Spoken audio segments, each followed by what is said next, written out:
Do you expect us to go quietly? Well, I certainly don't expect any trouble from some of Avalon's most disposable citizens.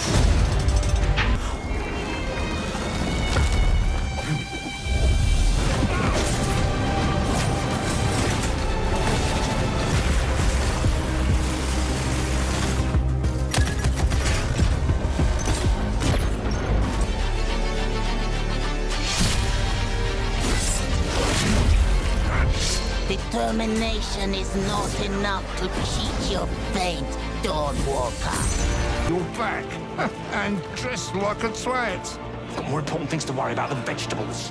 Whatever I'd expected from these past like couple days, weeks, weekend of reveals, it was not all of this kind of amazing stuff that we got. There's a lot of RPGs and action RPGs that came across over the last couple days with reveals or extended gameplay looks that really look freaking amazing and have me really excited about what's to come. And I wanted to talk about a couple of them, just a selection of a couple, even though there's a lot more that I could talk about with some of these awesome reveals we got. A lot of these you already know about, but the thing is, the one that I want to start with, the one that I want to bring to your attention, you probably had no idea existed because I had no idea existed, and this was the first look at something that felt really, really, truly unique. Magicians: The Devil's Deal is a first-person action game that looks a bit like Dishonored and BioShock, but what really pulled me in was the fact that this game is showcasing magic in a way that feels vastly different from slinging fireballs, communing with old gods, or wielding a wizard's staff. This is stage magic, like Las Vegas stage magic, but you know, I guess after a bender. Run.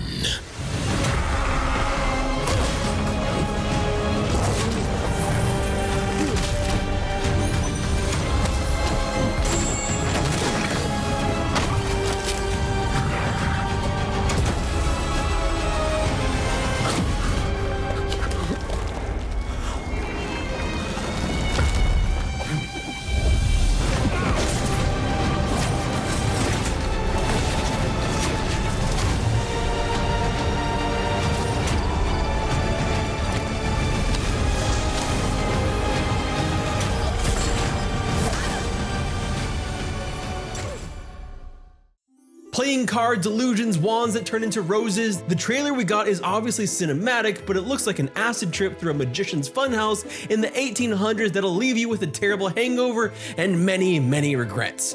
And I loved it. I think the best way I could describe the vibe that I got from this is that it felt fresh. It felt like a new take on the first-person action genre that may not be for everyone, but will surely resonate with those that click with its uniqueness and its vibrant art style. And hopefully people that don't get dizzy very easily, because I can see that being an issue. The connection to BioShock isn't by accident either, as the developer making the game, Uppercut Games, includes BioShock veterans. Magicians: The Devil's Deal will be coming to PC, PS5, and Xbox in 2027. But perhaps the biggest disappointment for me this year was the fact that Fable and Exodus, which we'll talk about in a sec, but Fable got delayed to 2027 to avoid GTA 6. But after the Xbox Game Showcase, that actually quite literally gave me chills, I'm more excited about this game than ever. The story-heavy trailer we got from the Xbox Showcase demonstrates a new antagonist, a former hero who certainly seems to believe they are on the right side of history. That always goes well, is never horrifying. This is the most drama-filled trailer we've seen from Fable so far. Isabel, played by Hayley Atwell, leads us through the trailer with a dramatic monologue about losing her sister and evident confidence in her own marital superiority over heroes. That's one thing I've noticed in a lot of these trailers from Fable. We've got a lot of pretty well-known actors, both comedic actors and dramatic actors coming into the franchise and taking on roles. But the trailer wasn't all drama. We got to see some of the fantastic humor that Fable is known for in glimpses like the return of demon doors. You're back, and dressed like a twat. And where the fuck this horrifying group of masked children is, they're doing synchrified snapping like they're a gang from Greece. Don't waste of time and trivialities. And then this. Oi! What the fuck was that? Well, I was just... Just sent my brother into the infinite fucking abyss without even asking permission. Oh yeah, and Jack of Blades from the first game returns.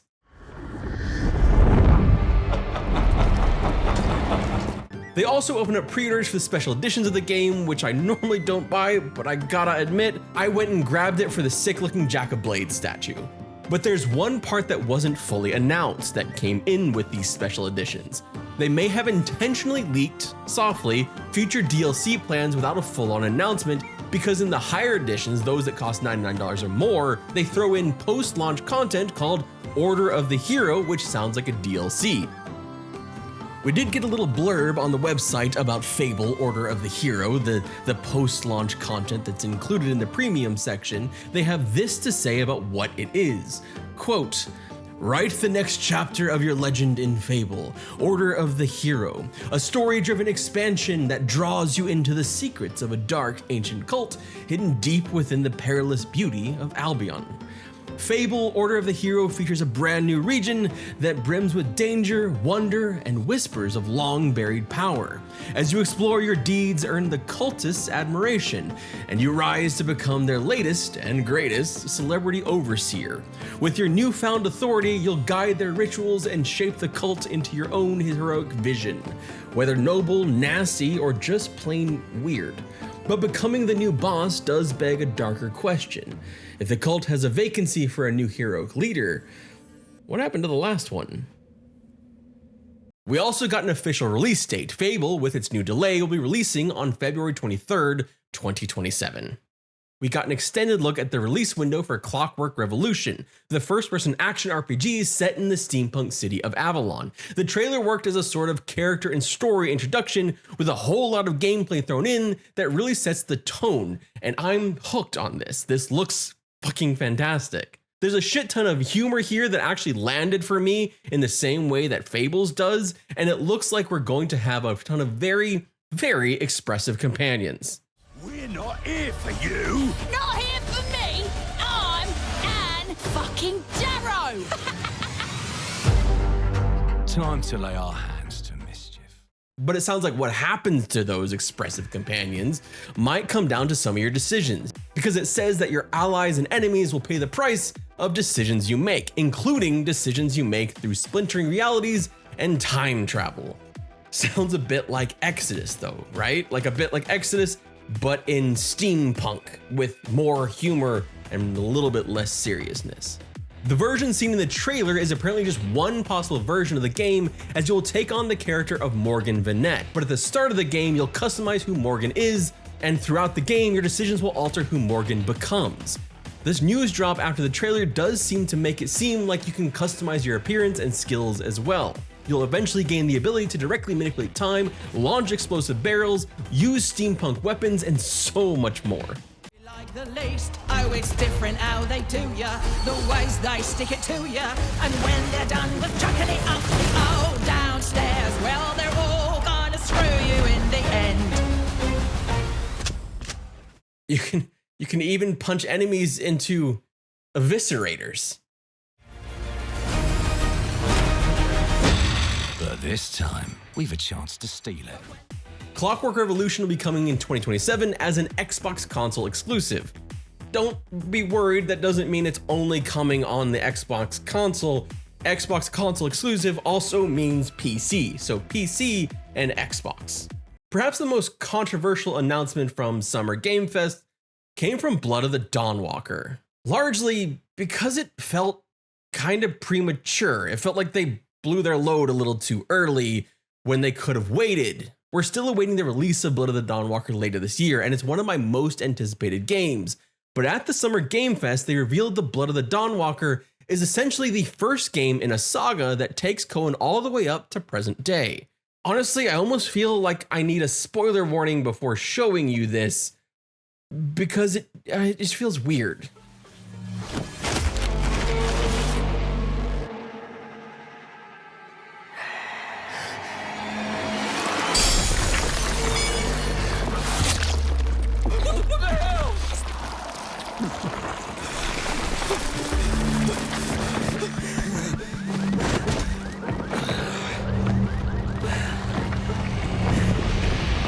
gonna give up easy, eh? Well, neither do I.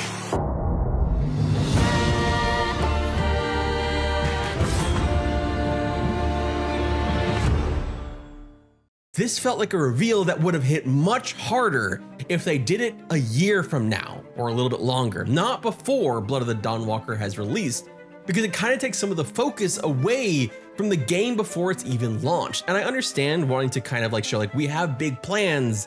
It just felt off. I think it feels off because we don't know who Cohen is yet. We haven't played as Cohen yet. Once we actually get to play as Cohen, then we find out, after we've seen and played the game and gotten like connections to the game, that's I think when this would really hit much harder. Like, oh shit, we get to keep going. Imagine them announcing Witcher 4 before Witcher 3 had come out. And that's kind of what I think is going on here for me.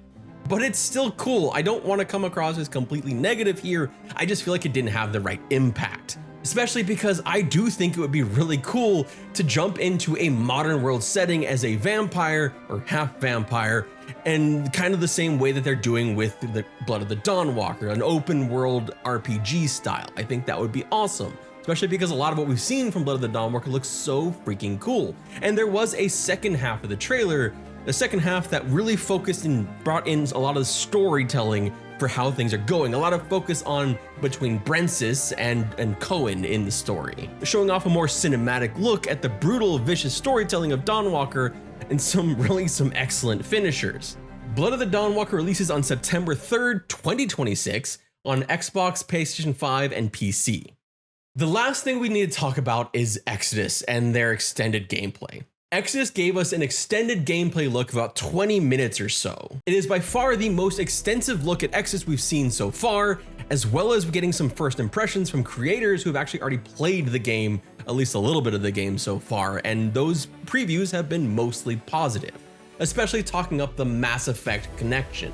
In the gameplay trailer, we get confirmation that we can be male or female and customize our appearance a bit. They also mentioned that they've inherited the Renegade or Paragon system of Mass Effect, with the Exodus version being called Paladin or Immortal, so basically good or evil, or, you know, good and maybe not quite as goody two-shoes, which we'll talk about here in a sec, because they showed one decision that seems positively cruel. In the gameplay, you'll have two companions with you, use cover and third-person shooter, as well as utilize skill, even being able to cloak completely and conduct stealth kills by sneaking up behind enemies and murdering them. We've already seen some of this before in other reveals, but the extended reveal looks sleek, it looks engaging, and it looks fun.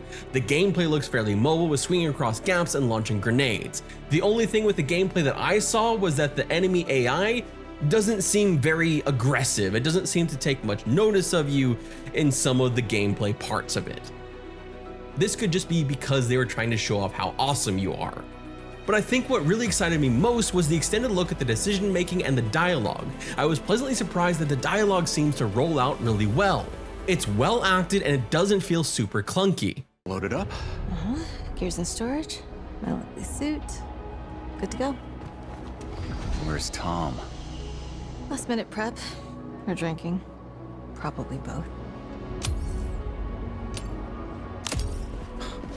Does he do that often? Drinking right before a job? Man's got his vices, but he gets shit done, okay?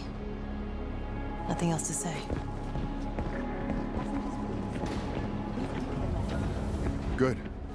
You made it. Let's hop on. Oh, I'm sorry. The lights, you need them, don't you? And you don't? No. The eyes, they don't work. So I built my own. Spectrum's different. External light sources are irrelevant, but it's close enough to what you would call, sight. Impressive. The rot's grown vicious, and it's only getting worse. People call it radiation, decay, but it's so much more than that. It rewrites celestial programming. Intelligently, adaptively. Intelligently? Like it's alive? Each character seems to have their own personality, and the cinematics look fantastic, full of emotion.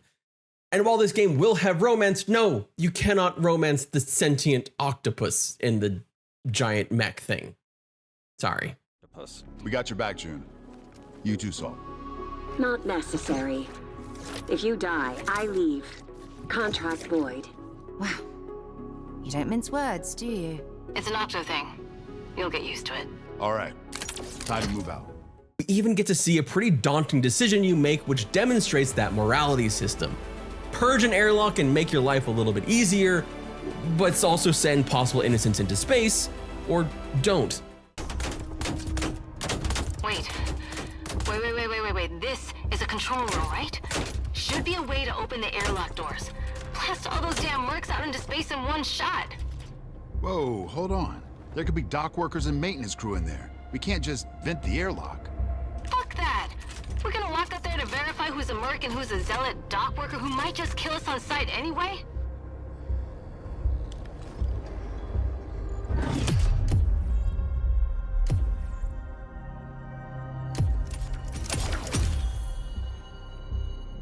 Tom's right. We can't be reckless when lives are at stake.